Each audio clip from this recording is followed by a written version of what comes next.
Ay, magandang umaga. Pag-usapan natin si Ralph Wendell po. Ayan. Anak ni Rapi Tulfo yan. Yung pang-anak ni Rapi Tulfo na bakulaw na baboy sa laki. Bakit kaya? Isa lang po ang nakikita ko dyan. Insulto sa madlang Pilipino. Nakahirapan pa naman ngayon. Tapos pakita mo sarili mo na kasing laki mo baka, bakulaw. Bakulaw na baboy. Yan ang nakakaasar dyan. Kinakain mo sigurado masasarap. Tapos sa mga Pilipino, mga lalo na mga kadistrito mo dyan sa Quezon City, hindi kumakain. O yan, tingnan mo, sobrang laki. Grabe, nakakakan, nakakadiri. O yan. Ito siya, oh. Grabe. O ngayon, tignan natin yung inom-inom niya sa Omnia Bar. Hiramin ko naman na makagago yung ano mo, ha. Yung yung diskarte mo.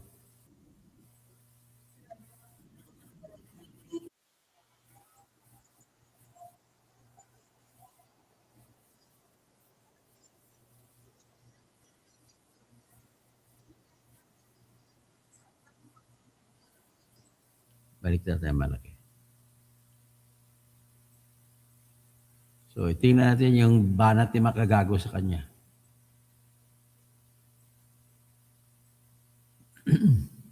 Congressman Tulfo kung saay tumutungga ito ng alak na mamahalin sa napakalaking bote. Nagkakasiyahan sila ng kanyang mga kasama sa Omnia, ang multi-level nightclub sa Caesars Palace, Las Vegas, Nevada, USA. At malinaw na makikita sa magkahiwalay na videos ng insidente ang pagbabayad at pagpirma ni Ralph sa kanilang mga nagastos. Ang una ay nagkakahalaga ng USD 42,605 o katumbas ng 2.4 million pesos. At ang ikalawa ay USD 73,951 o katumbas ng 4.2 million pesos. So sa dalawang gabi, almost 7 million pesos ang kanyang nagastos.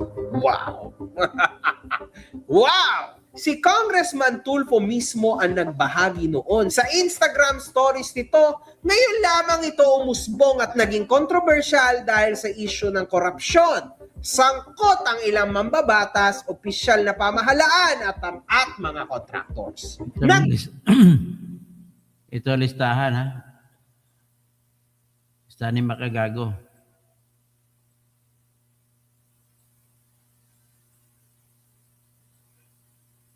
Grabe, ito para siya, no?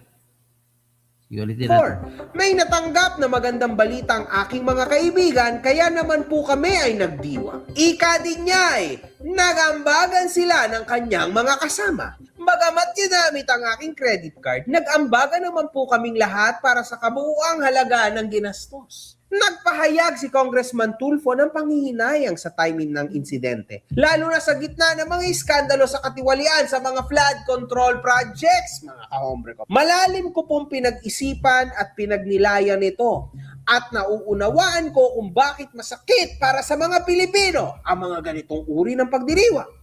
Ang insidenteng ito ay magsisilbing paalala sa akin na maging maingat at mapanuri, lalo na ngayong sinisimulan ko ang bagong yugto ng aking buhay sa pag-aasawa at pagbuo ng sarili kong pamilya. To tell you the truth, mga kahombre ko, bilang politiko, bago ka maging politiko, dapat ito ay clarified na sa utak mo. Okay, ha? Hayaan mo natin si makagago. Out muna natin si makagago. Ito po, ito pang iba. Ito pa yung opisina niyo. Tingnan niyo yung opisina niyo. Gaano siya kalaki, parang hindi siya magkasya sa opisina niya. Grabe itong tao ito. Yan. Yan siya, oh. Yan si Mr. Tulfo. Grabe. Wala na pag-asang lumita to yan. Ano kayong kinakain ito? O, ngayon, Tatay, ano ka na masabi ng tatay niya?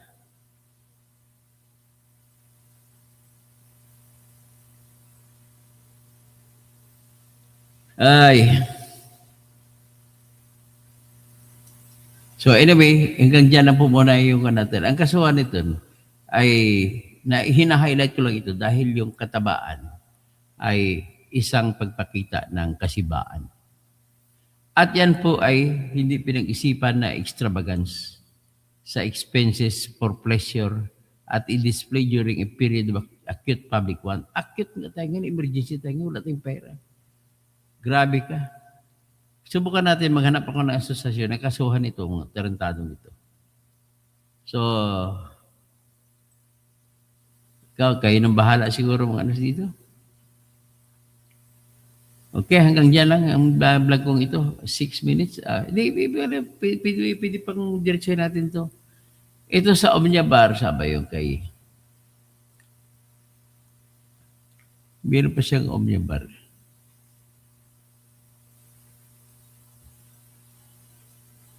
Ralph Pendel Tolpo.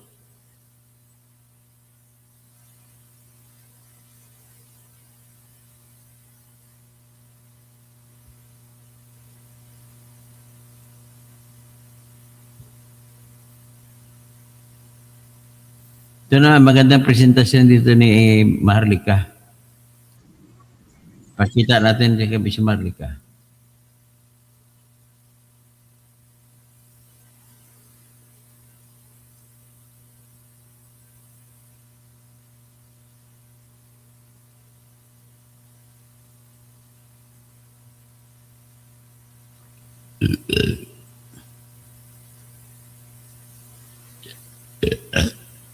$73,000. Itong anak ni Rafi Tulfo, ayan, uminom ng alak. Grabe, masiba oh. Vegas lifestyle na mga Tulfo. So itong si Rafi Tulfo, Rafi, di ba? Dalawang sila na, Rafi Erwin. Now, ikaw, Ralph Wendell Tulfo. Yan ngayon ay representante kung makagastos sa isang bar, isang gabi. Ito, sinend to sa akin. Ito ay pinost ng anak ni Tulfo sa kanyang story sa Instagram. At ito ay naganap noong December pa ng 2024. Ay, ganyan ito. Flood control galing yan oh. Okay?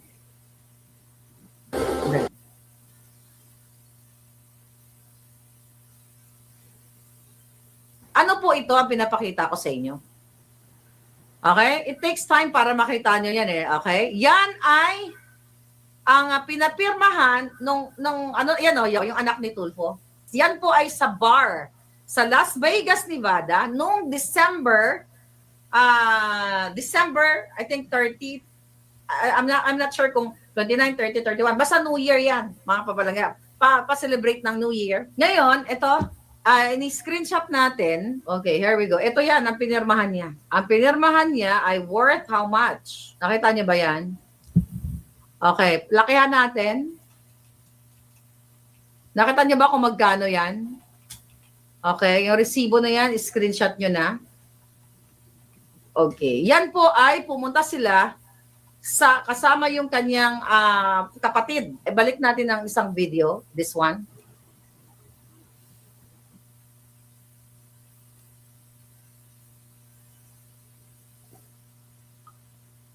Nasa bar yan, sa Omnia Bar. Okay, Omnia Bar. Ngayon mga kababayan, pumunta sila sa Omnia Bar sa Las Vegas. Kung mapapansin ninyo, ang pinirmahan niya dyan, ang binayaran niya sa isang gabi ay 42, ayan na, nakita niyo, 42,000, teka, pinalakayan ko yan eh. Ito. 42,000 sa isang $605. Nakita niyo? Remove ko lang. Ito yan, yung pinirmahan niya. Nakita niyo? $42,605 sa isang gabi lang. Sa isang bar lang. Then another night, mga kababayan, here we go. Yan naman. Sa Omnia Bar. Ayan, uminom ng alak. Aha. Okay, ayan yung kapatid niya. Okay, kapatid niya, ayan, nakita ninyo? Nasa Omnia Bar sila. Umiinom ng pagkalaki-laking alak at ang pinirmahan niya dyan, mga palangga, andyan din yung si Tungol. Play natin. Okay. Sa Omnia, sila ayun, yung Tungol, yun, no, yung asawa ng anak ni Tulfo. Ayan, di ba? Tignan mo. Ayan, atik, mga nag-work yan dyan. So, ayan, ang binayaran dyan ay 73,000 US dollar. Okay, ayan. Ayan yung siya. Grabe ang Okay, relo ni 73,000 Wendell Tulfo. US dollar. Hindi Ito patik yan, na mga patik. kababayan.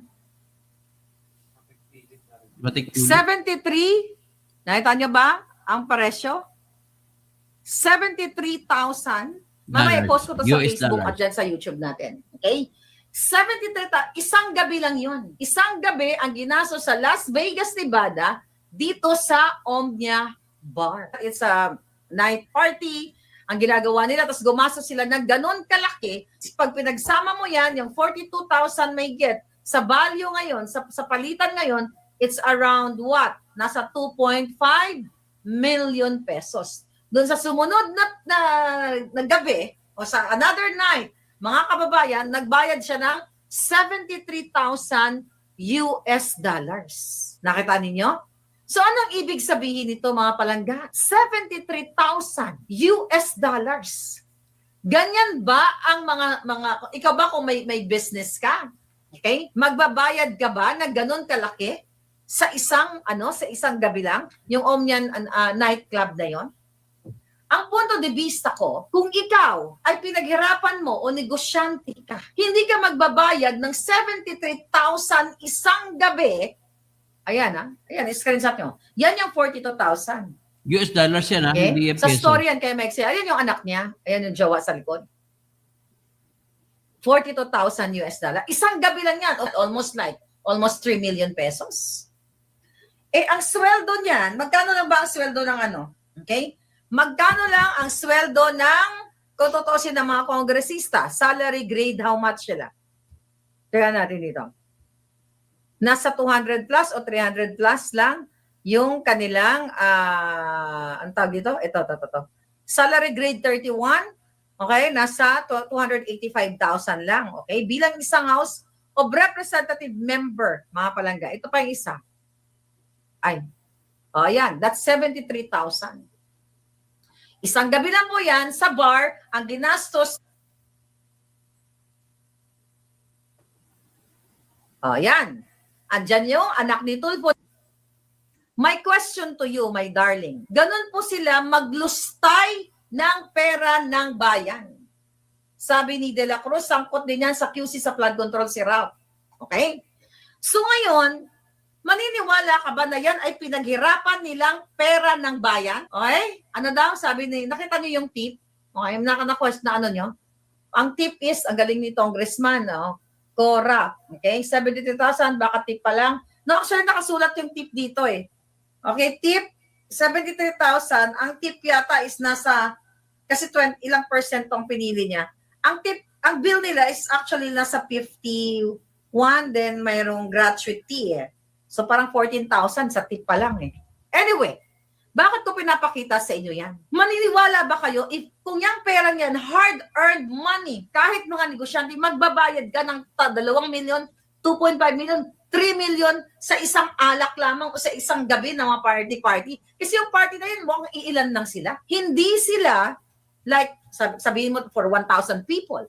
Hindi, mabibilang mo mukhang wala pang 20. And they paid how much? Sa unang pagkakataon, sa unang gabi, 42,000 US dollars. Then sa pangalawa, halos mahigit 4 na milyon yan. Yung 73,951.64.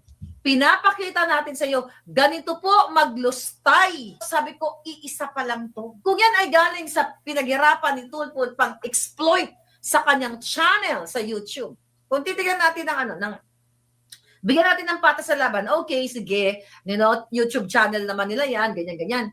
Hindi ka gagastos ng 2 milyon, halos 3 million isang gabi sa alak lang, sa bar lang. Then the next night, gumastos ka ng 4 million. 4 point something million. Ano ibig sabihin yan, mga kababayan? Wala silang pakialam gumastos. Kung yan ang narrative ni Tulfo na kailangan magbenta yun ng law, isoli nyo lahat.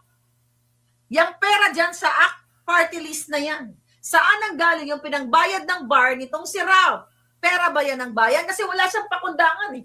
Perma lang siya. Ayan, may pangalan actually ito ng kanyang credit card. Ayan, no? Ang credit card, master o Tulfo Ralph Wendell, ayan. Sa isang anuhan lang. Tsaka kung mapapansin mo, okay?